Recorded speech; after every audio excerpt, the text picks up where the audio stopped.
एक मिनट देख लीजिए। जी डॉक्टर साहब, मुनव्वर राना शायरी की दुनिया में उन्होंने बहुत नाम कमाया। उनके इंतकाल के बाद उर्दू तबके में बहुत अफसोस का इजहार किया जा रहा है। आप उनके बारे में क्या कहेंगे? देखिए, सबसे पहले तो मैं खुदावंद करीम से दुआ गो हूँ जी। कि बारी ताला मरहूम की मग़फ़िरत फरमाए, जी। उनकी कब्र को कुशादा फरमाए और जन्नतुल फिरदौस में आला मकाम अता फरमाए। आमीन आमीन। एक्चुअल में मुनव्वर राना साहब एक अजीम शख्सियत जी। बतौर शायरी नहीं थे, बहैसियत इंसान भी एक बहुत जी बड़ी जी शख्सियत थे और मिली दर्द उनके यहाँ बहुत कूट कूट का भरा था। जी। और तालीमी मिशन को भी उन्होंने, क्योंकि बहुत सी चीज़ें कई मरतबा आदमी शायर की शक्ल में सामने नज़र आता है, लेकिन जी। उसकी जो बैकग्राउंड है, मैंने क्योंकि कई ऐसे मौक़ों पर उनको मौजूद देखा है। जी। तालीमी मैदान में उनका बड़ा योगदान रहा है अच्छा। और बड़ी उनकी हमदर्दियाँ तालीम के फ़रोग़ में रही हैं। कोई ऐसी मिसाल डॉक्टर साहब तालीम के बारे में? भाई, मैंने देखा कि जब जौहर यूनिवर्सिटी का फाउंडेशन स्टोन रखा जा रहा था तो उस प्रोग्राम में वो मौजूद भी थे वहाँ पर। अच्छा अच्छा। मुझे ऐसा पूरा ध्यान पड़ता है, वैसे और बहुत सी बातें सुनता रहता हूँ, जी जी। लेकिन मैं वो तो मेरे अपने मौजूदगी की बात बता रहा हूँ। अच्छा अच्छा। कि एक कुछ अमाउंट उन्होंने यूनिवर्सिटी के लिए उस वक्त में दिया था। अच्छा। फाउंडेशन स्टोन का सेलिब्रेशन चल रहा जी था। जी। वैसे भी जब मैं देखता था कि कई मरतबा जब हक़ की बात आती थी तो वो सीधे माइक पर आकर और सोशल मीडिया के ज़रिए से या किसी भी आईडी के सामने प्लेटफॉर्म खड़े पर होकर कभी दबकर बात नहीं की। हक़ जी बात को बड़ी बेबाकी से रखने का उनको हुनर भी था और हौसला भी था। जी।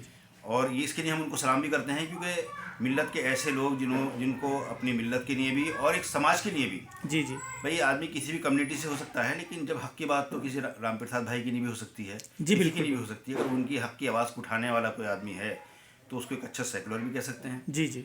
और उसके बारे में ये आकलन लगाना बहुत आसान है कि इसके दिल में क्या है। तो मुनव्वर राना साहब और उनकी पूरी फैमिली ही, मैंने देखा उनकी बेटी भी बहुत एक्टिव रही हैं। जी जी। और सोशल एक्टिविस्ट भी हैं वो, और जिस तरह से उन्होंने चीज़ों को उठाया है और जो इश्यूज़ हैं, जो अहम इश्यूज़ रहे उनका जो काम रहा है, तो उनकी पूरी फैमिली ही इस तरह की रही है कि जिसके लिए मैं ये कह सकता हूँ कि वो काबिल सताइश फैमिली रही है। डॉक्टर साहब, वो अमरोहा कब आए, कुछ याद है? जब मैं 2012 से 17 तक चेयरमैन रहा हूँ, इस दौरान हमने नगर पालिका में एक बहुत अच्छा मुशायरा भी किया था। उसमें नूर अमरोही साहब भी तशरीफ़ रखते थे। अच्छा। और मुनव्वर राना साहब भी उस मुशायरे में तशरीफ़ लाए थे। अच्छा। और उनके जो कलाम है उनसे तो ख़ास तौर पर उन्होंने माँ को जो मौजू बनाकर जिस तरह की शायरी की है, और इस्लाम में जिस तरह से माँ को मर्तबा दिया गया है, यानी जन्नत पैर के नीचे बताई गई है। जन्नत जैसी मुक़द्दस जगह एक माँ के पैर के नीचे रखने का मतलब उसका मकाम कोई अंदाज़ा लगा सकता है, और बाप को उसका दरवाज़ा बताया। जी जी जी।